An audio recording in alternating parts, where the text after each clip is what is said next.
Dragon Age the Veil... Hang on.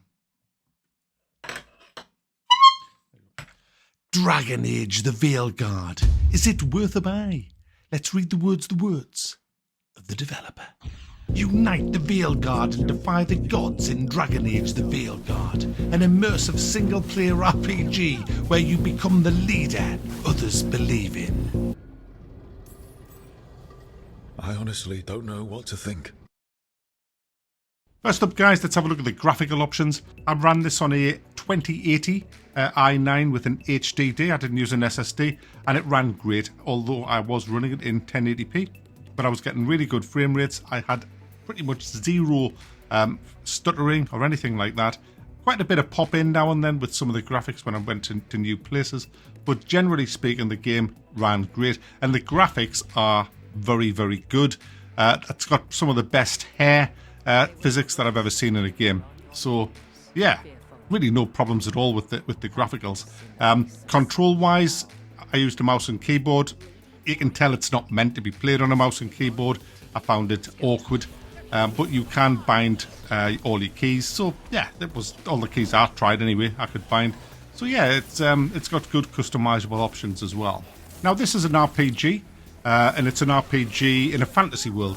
And I love RPGs in fantasy worlds. I've played one for over 18 years, World of Warcraft, and I'm still playing it today, albeit on the classic version. And I play these games to escape the absolutely incessant bullshit that's in the real world, that gets rammed down your throat at every possible opportunity by the press, the mainstream media, gaming journalists, politicians, every fucking channel on television, which is why I don't have a license. I don't watch live TV anymore because it's bollocks. Any movie made after 2017 is full of the shit. And you know what? When I play me games, I fucking don't want it. It doesn't fucking belong there. But this game constantly rams it down your fucking throat. And because of that, the game is garbage.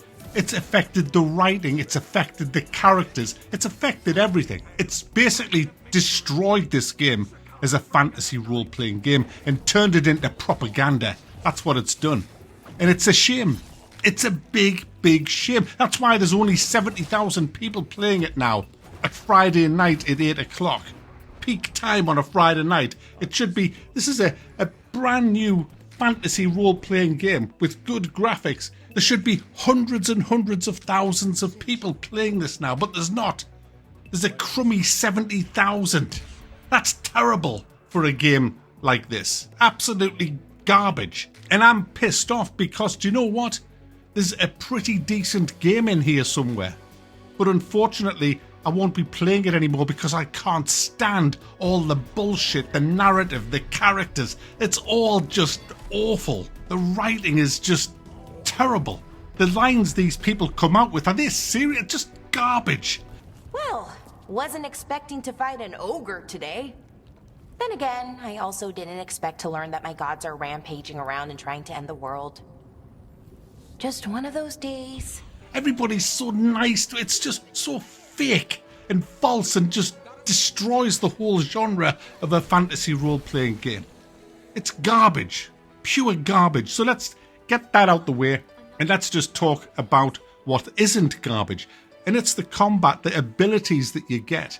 The abilities I was playing as a mage, and some of the abilities I got were fantastic. I mean, you've got your usual stuff like your Frost Nova, your Blinks and all that, but you have other stuff on top of that that's really, really cool. And they look fantastic when you're firing them off. They look really powerful. I actually stuck my lips out playing as a mage, and it's very rare I do that because I felt powerful. Now it's simplistic, the combat. You've got light attack, heavy attack, then you've got a mana pool, and then you've got some spells that you acquire as you level up. The way you bring them to bear in a battle could be simplified and made way better than it is. Honestly, it's just programmed so poorly, this game. I mean, we've got a game called World of Warcraft that's been out since 2004. And I've got a level 60 mage on Classic who has, I think, 22 different abilities altogether. That's including portals and all of that. And they have action bars across the bottom of your screen. And you can bind any key you want to any one of them slots in the action bar, and you simply drag your spells onto there. That's been the way since 2000. It's easy. It's just the easiest thing in the world to set your character up. And I don't understand why that isn't just normal for every game of this type. Because it's the best way. There's not a better way in the universe of doing a mage or anybody that has multiple abilities. This one, hold down this key to bring up this wheel, this menu. It's a console game. Now you can bind a key to any spell you want, including your companion spell. Now your companions, you choose which companions go on missions with you. And all a companion is, I mean, they do pretty much jack shit damage on their own. Hardly any. But they are people you level up. They are people you equip with different spells and different gear. They are just extensions of you. They're just more spells for you because you tell them what to fire and what at and when. So you kind of like, they're just extra spells for you. So you bind keys to activate their abilities. Unfortunately, you end up with a situation where you have that many abilities, you forget what keys is which, and you can't see their abilities on the actual screen unless you hold down a key and then it pops up and says, "Oh, right, so that ability is middle mouse, okay, that."